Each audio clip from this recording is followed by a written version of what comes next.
Although simple on paper, getting into running is actually really hard. There's so many things you need to consider, so many things you need to know, and so many things you need to focus on to make you a better runner. My plan as part of this channel is to help you with that. Today I'm going to be taking you through periodization, what it is, why you need it, how to implement it, how it's going to make you a better runner. Now this is going to be a no frills video. What is periodization?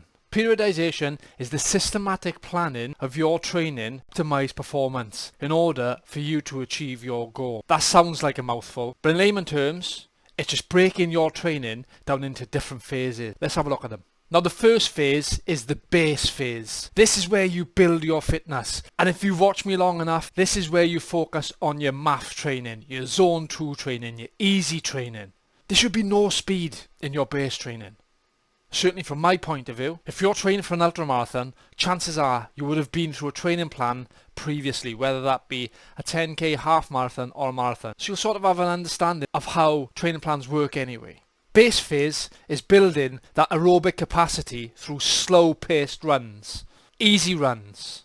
Click in the link, read the free ebook that I've done on easy running. Now depending on the distance of your said race, the base phase can be different in length. You could do 4 weeks, you could do 6, or you could do 8. It all depends on the length of your training plan. 9 times out of 10, base phase is usually around 4 weeks for a marathon plan. Having a good solid base phase will set you up perfectly to move on to the next phase. The next phase is build. Build is there to build your speed, your strength and your power. So this is where we start incorporating things like tempo runs, hill repeats, fartlek sessions. Having a good solid build phase, incorporating things like tempo, like hill workouts, will ensure that we're ready to move into peak phase. Again, this build phase can vary from 4 to 8 weeks.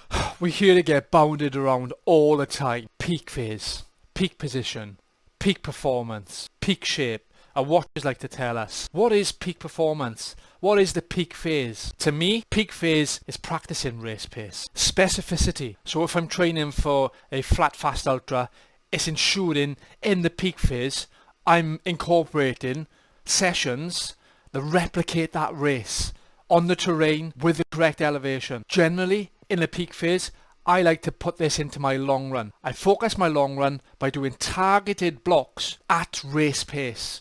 That could be 3 times 4k, that could be 3 times 5k. Always in the long run, in the peak phase, I will incorporate race-paced, targeted efforts on the same terrain. Basically, you're imitating the race, but just not for the amount of period of time. And what that's doing is teaching your body what you're going to be doing race day, and you become more accustomed to it. And everybody's favourite dreaded word, the fourth and final phase, is the taper phase. The taper phase does what it says on the tin. It tapers the training down. It's there to reduce the intensity and the volume, so when you come to race day, you're well rested, you're peaking, and you're going to be in the best possible position to run a good race. Ideally, I like to have a 2-week taper, sometimes 3, where I'll drop the mileage by 50% and then 30% on race week. Those are the 4 phases of periodization.